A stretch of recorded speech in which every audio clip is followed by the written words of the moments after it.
I'm going to ask Sir Geoffrey Baindman to speak to us next, please. Thank you very much, Sir Geoffrey. Yes, I don't need to add very much to what Professor Goodwin-Gill has said, because he has given a succinct review of the gross violations of international law which are being carried out by the Maliki government.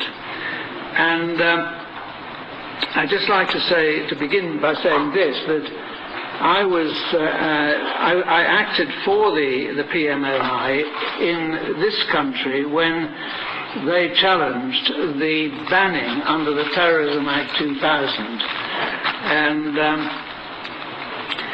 and eventually we persuaded British judges that the PMOI is not a terrorist organisation, and I think now everybody who has examined the facts will accept that. But clearly, the Iraqi government,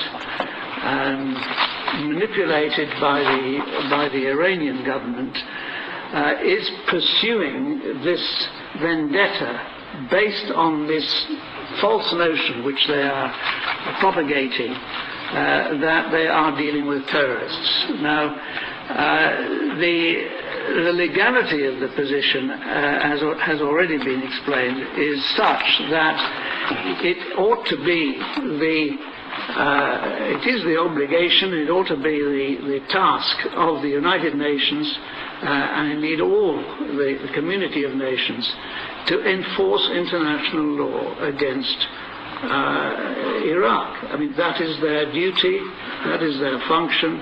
That is the way forward. A number of detailed recommendations have been made as to what they should do. The real question is, how can that be achieved? And it requires the strongest possible action by the United States and the other nations of the world to put the maximum pressure on the Iraqi government to do that.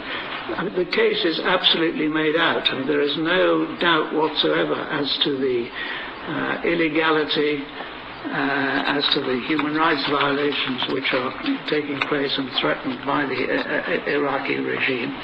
It is purely a question of implementation and the political will which is required to compel the Iraqi government to act, to carry out all the recommendations that have been made to safeguard the position of those in Ashraf.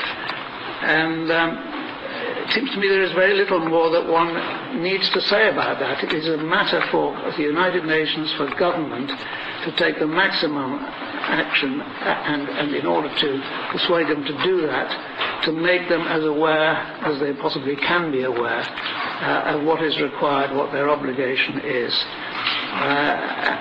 And it becomes a political matter. It's a matter for the politicians to get this action taken. And it seems to me that has to be the way forward. It is political will and political action which is essential here.